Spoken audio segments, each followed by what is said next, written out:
In a small town in France, a crowd is slowly walking out of the cemetery. It turns out all these people used to be dead until now.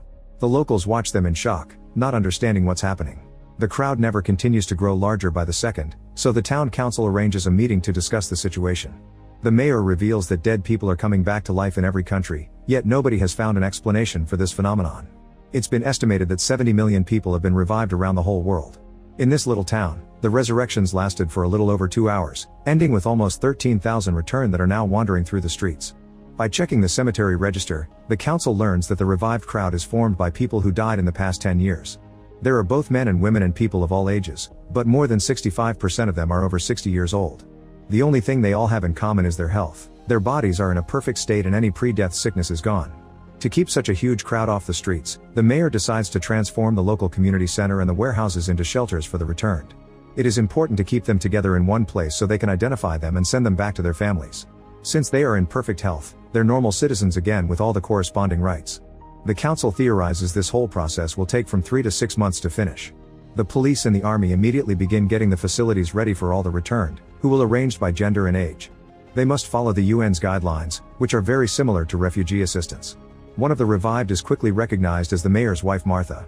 However, when someone tries taking her to the mayor, he refuses to see her and sends her home. Soldiers gather all the returned in buses to take them to the facilities.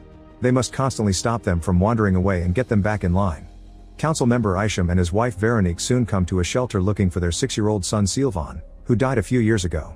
They notice that the returned are being tested and interviewed, yet they don't share any kind of emotion.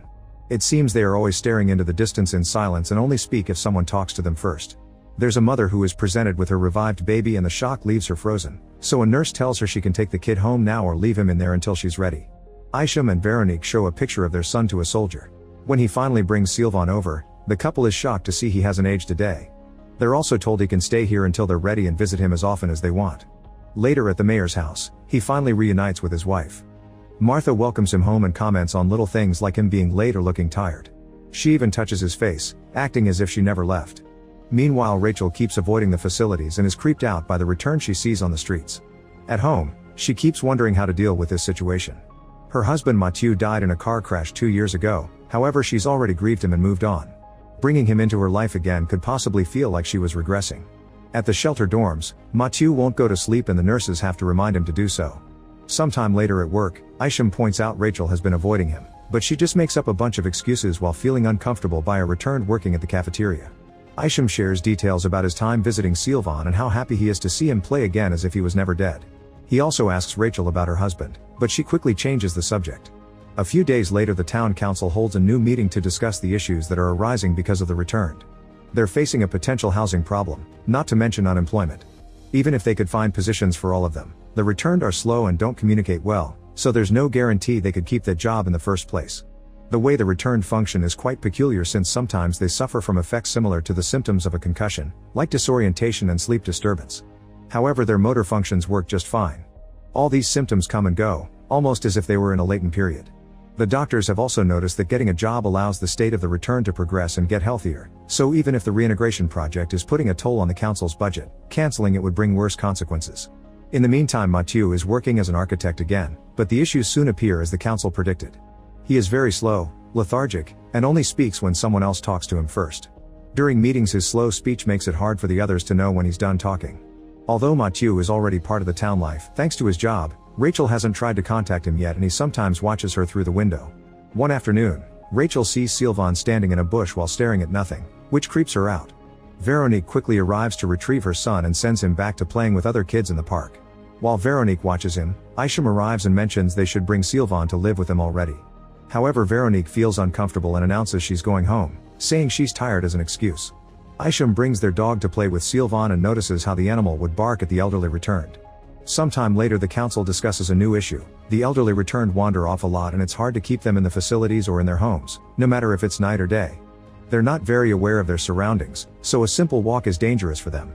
Since they are retired, they don't work either.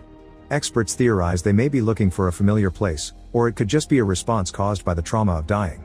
Studies show that these particular returned are full of energy and are very resistant to infection, probably because their body temperature is lower than a regular human's. To deal with this, Dr. Gardet develops a medicine that helps them sleep better at night and move less during the day. This product is quickly licensed and marketed so every family can access it. Garday also makes tranquilizer darts with this medicine for the soldiers, explaining it works as mid-sedative only on the returned. A normal human would sleep for 2 days and wake up sick, taking days to recover, so they need to be careful about who they shoot. One night while watching the returned, the soldier tells Garday that some of them are only pretending to sleep. Suddenly Garday notices Mathieu dressing up and leaving the facility. The soldier explains that Mathieu does that every night and that he's just going to work. Finding this strange, Garday decides to follow Mathieu. At the office, Garday is surprised to find a group of returned having a meeting and chatting normally. The security guard tells him they do this every night. Sometime later Rachel is going home after work and notices Mathieu following her. She doesn't dare to say anything and neither does Mathieu, so they start heading home together in silence. Garday follows them in secret because he's been studying Mathieu's behavior. At home Rachel still feels uncomfortable by her husband's presence so she immediately hides in her room. Meanwhile the mayor throws a party to reintroduce Martha to the rest of the family. She's happy to see everyone but doesn't eat, claiming she's never hungry in the evenings. Suddenly she turns around as if she heard something and leaves to walk into the garden. Her caretaker reveals she spends her entire days walking around the yard with no purpose. The mayor follows Martha and tries to bring her back, however she ignores him and just keeps going, only stopping to say hi to her granddaughter. That night, Rachel finally approaches Mathieu and they manage to have a conversation. Eventually she gathers enough bravery to kiss him and they end up getting dirty in the living room, unaware that Garday is watching them through the window. During the next meeting, the council discusses the return's low body temperature, which is causing them to appear as creepy white figures on thermal cameras. Since they're desperate to learn more about the mysterious meetings, they decide to attach a bunch of thermal cameras to balloons to follow the return's night activity. When the first report arrives, they discover that the returned cover an average of 9 miles a day regardless of age or gender. The older people are slow, but they don't stop until they're done. The cameras also confirm that night meetings are happening all over town, but it's too early to recognize any patterns. While this is being explained, the mayor notices Rachel leave the room. As days pass the elderly returned continue to wander off a lot. Rachel is feeling very comfortable with Mathieu and is even happy to have him in her life again. She thinks she should stop going to the council meetings because the way they talk about the returned bothers her. Now that summer is here, Mathieu hates the heat and is always eager to go swimming. Meanwhile Veronique is watching her son play outside, not looking happy about having the boy live with them again. Suddenly an old returned appears and makes Sylvain's game move too fast, so Isham rushes to stop him. When he looks at his wife, she's hurrying back inside. One night, Rachel hears a noise and leaves the bed to investigate. She finds Garday outside claiming he only wants to help her cope with the situation and that he knows how she feels. He wonders if she knows that Mathieu sneaks out every night to go to the office, but Rachel says her husband only has trouble falling asleep and he's fine. After kicking Garday out, Rachel returns to her room and finds Mathieu awake. He asks if she was talking to someone, but she says she wasn't. Sometime later at work, Mathieu's boss notices that his report makes no sense and tries to explain what's wrong, but Mathieu doesn't understand him. This causes him to get demoted to the factory area where all the returned work. During the next council meeting, the doctors bring a big update. It turns out the returned semi-normal behavior isn't natural, they've just been imitating what normal humans do and doing things they remember from their previous life. This means they can't take on responsibilities and are only capable of learning very simple tasks if they're properly trained.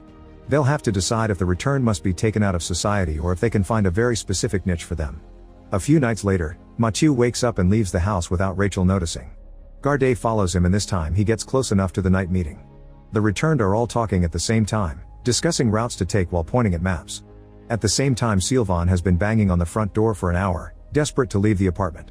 Veronique eventually drags him away and tells Isham that they should consider the government's special education program for the returned kids since she believes Sylvain scares the normal kids. However, Isham doesn't trust the council. When Veronique tries to give Sylvain another dose of the sedative, Sylvain keeps turning his head away and an angry Isham stops her. Getting upset, Veronique says their son only wants to leave them and it's as if he never really came back. Meanwhile Martha takes a chair to the garden and tries to use it to jump over the fence, but the mayor stops her just in time. The next day the mayor shares his situation with Rachel. He's worried that one morning he'll wake up and Martha will have disappeared. He admits he locked Martha up in the bedroom last night and that lately she scares him.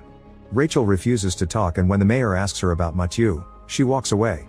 Meanwhile at work Mathieu starts having flashbacks of the day of his death, remembering he left with the car after a fight with Rachel. Eventually Rachel goes to see Garday, who shows her a video of Mathieu's first interview. He seemed sharper than the others and answered the questions about his past perfectly, but spontaneous speech failed him. He also didn't understand that he'd been gone for 2 years. Rachel wants to know how to help her husband, however Garday tells her she must come to terms with the fact Mathieu will never be normal again. Upset and frustrated, Rachel storms out. When she gets home she discovers Mathieu is gone. At Isham's home, Sylvain looks out the window at an elderly man in the backyard. At the same time, the mayor wakes up when he hears Martha getting out of bed, but she convinces him to go back to sleep before she sneaks out of the house. Moments later at the park, a security guard notices the returned gathering and tries to send them home, but they ignore him. Suddenly something blows up behind the guard. Soon explosions begin happening all over town, causing dangerous fires. Meanwhile, all the returned are leaving their homes and gathering at a tunnel. This is the plan they discussed during the meetings all along. Mathieu stares at the returned going down the tunnels and decides to go back. Soon the mayor finally notices his wife is missing and goes out in his car to look for her. He finds her leaving with other returned and immediately drags her into the car, but the others surround the vehicle to stop them from leaving. Martha asks him if he's tired and if he wants to go with them, so she advises him to let go. In just a second the mayor dies and becomes a return too, so the couple joins the others hiding in the tunnel. A few hours later the news announced that the explosions didn't hurt anyone and a curfew is now in force on the whole country. Nobody knows where the returned have gone and people are told not to go looking for them. Sylvain still wants to leave and Veronique thinks they should free him, but Isham refuses. Getting desperate, Sylvain ends up jumping. Isham cries as he sees the body on the ground, thinking his son is dead again. However, Sylvain is fine and walks off to join the other returned. Determined to fight back, the military prepares grenades filled with a particular chemical that can put the returned in an irreversible coma. Soon they find a group of returned trying to reach the tunnels and start gassing them, making them fall unconscious one by one, including Sylvain. Meanwhile, Mathieu returns home and tells Rachel that the day after the fight, he left work early to talk to her and apologize. However, he didn't find her at home and went looking for her, driving so fast that he ended up in the crash that killed him. Overwhelmed with guilt, Rachel has a breakdown. The moment is interrupted by Gardet breaking into the apartment. Mathieu hears him, so the couple escapes through the window. While hearing the gas explosions in the distance, Rachel follows Mathieu into a tunnel. After wandering for a while, she cries as she kisses him goodbye. Mathieu leaves and Rachel has to go home alone. On her way back, Rachel watches the soldiers take the unconscious returned back to the cemetery. Each body is left on top of their corresponding grave and they slowly disappear. Make sure to subscribe and turn on notifications so you can watch more videos like this. Thanks for watching.